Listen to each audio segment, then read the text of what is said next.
Bonjour à toutes et à tous, bienvenue dans cette nouvelle vidéo YouTube. Aujourd'hui je suis très content de vous retrouver puisque je vais vous raconter 3 anecdotes qui se sont passées lors de mon voyage au Mexique pendant mon expatriation. Introduction.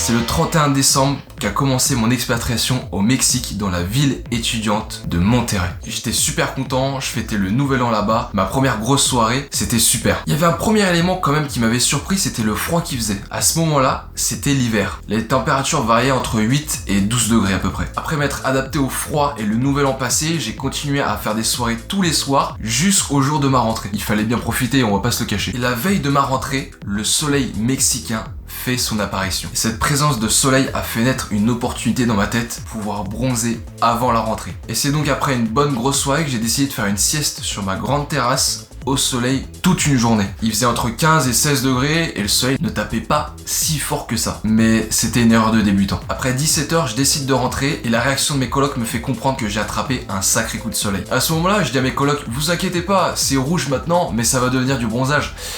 Pas tout à fait. 10, 20, 30 minutes, 40 minutes passent et je deviens de plus en plus rouge. Ma peau me brûle et me tire extrêmement fort.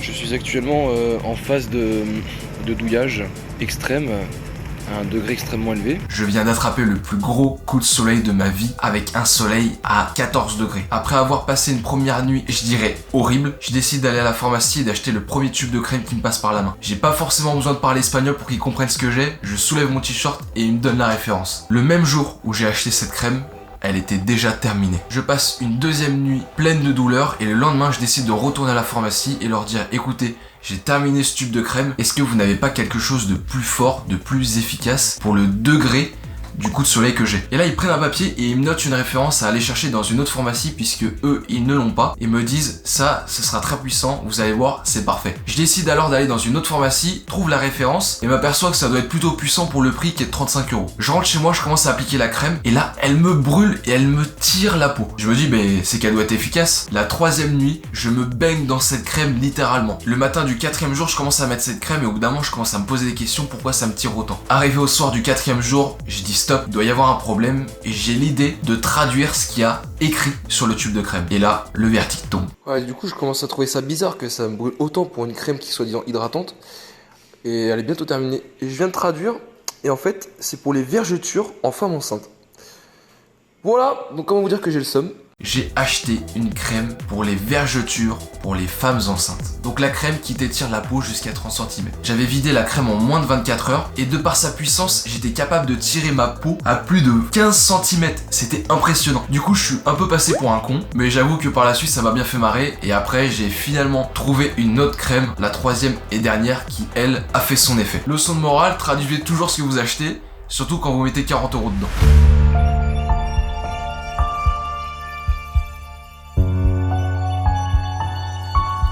La deuxième anecdote, elle se passe dans une auberge de jeunesse montée par un ami mexicain que j'ai rencontré là-bas. Dedans, il avait aussi une annexe restaurant et on avait décidé de se poser ici le temps d'une soirée. Et lorsqu'on est arrivé avec mes amis, on a remarqué un trou dans un mur. Il devait faire 30 cm de haut à peu près. Je demande à mon ami mais qu'est-ce que c'est que ce trou? Il a l'air super profond. Et il me dit que dans le temps, au Mexique, parfois dans les bâtiments, dans les restaurants, dans les hôtels, etc., il y avait des murs qui recouvraient des trous puisque c'est là qu'on cachait les personnes tués. On creusait des trous sous les bâtiments, on les jetait et on recouvrait le trou par des briques. Il m'a aussi dit qu'il aimerait bien descendre à l'intérieur, voir s'il y a des choses intéressantes à voir, un cadavre ou peut-être des objets de valeur. Après avoir bu quelques coups, on s'est motivé pour finalement descendre de manière très impulsive dans ce trou. Pour pouvoir descendre, on avait besoin de mettre une échelle dans le trou. Sauf que le trou était trop petit pour pouvoir faire ça. La première étape alors, c'était d'agrandir le trou. Armé d'un marteau, je tapais dans la brique pour pouvoir agrandir l'entrée. Une fois bien dégagé, on a jeté une échelle qui était reliée par un fil, qui était relié par moi-même à mon bassin et un autre pote canadien à moi qui me supportait. Mon pote mexicain a donc décidé de descendre par la corde et ce qu'il a trouvé à l'intérieur, je vous laisse le découvrir avec ces images.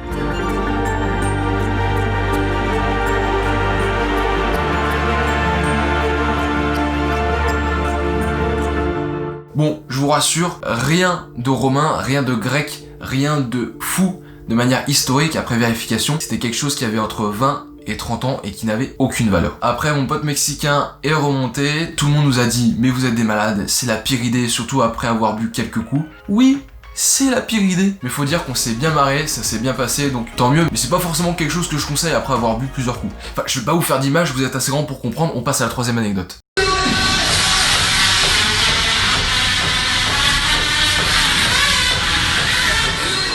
Avec mes potes, à un moment de l'année, on a décidé de partir en festival. Et les festivals mexicains, c'est un peu ça.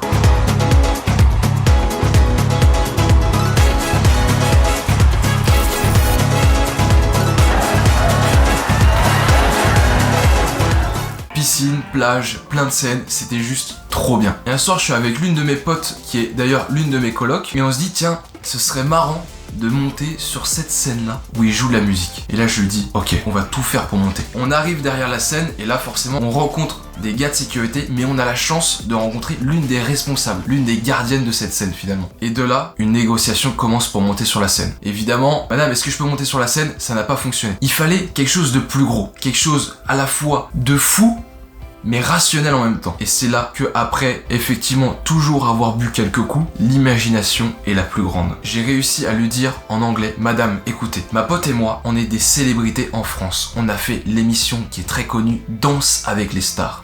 Et mon nom est Jimmy Labeu. Ne me demandez pas d'où ça m'est venu comme ça et de manière super naturelle. Tellement naturelle que ça a mis le doute à la responsable. Je ne lui ai même pas laissé le temps de poser des questions supplémentaires. J'ai continué en disant, madame, dans votre festival, il y a plein de Français. Si nous, on monte sur la scène, on est très connus en France, tous les Français au minimum vont nous reconnaître. Et vous allez voir, on va vous mettre une ambiance de folie. Elle commence à hésiter et à ce moment-là, je continue à insister. Je vais sur l'Instagram de Jimmy Labeu et je lui dis, regardez, c'est moi, j'ai tant de followers, je suis très connu en France, laissez-moi monter, je vais vous mettre une ambiance de dingue. Et en plus, on a fait Danse avec les stars, on est des danseurs professionnels, laissez-nous monter. Et bien écoutez, ça a fonctionné, on est monté sur la scène et là on a fait autour de 1 minute de show. La dame qui nous avait laissé passer a vite vu la supercherie quand elle nous a vu danser avec ma pote. Mais à ce même moment, on a eu la chance d'avoir un photographe qui nous a pris en photo sur scène pour immortaliser, je dirais, cette belle anecdote. Et je vous avoue, avec ma pote, on pensait avoir fait un truc de ouf jusqu'au moment où on a vu notre coloc monter sur la scène avec son copain mexicain et est resté au moins plus de 5 minutes. Et là on s'est dit, finalement pour monter sur scène, c'est un peu le piston et c'est pas super compliqué.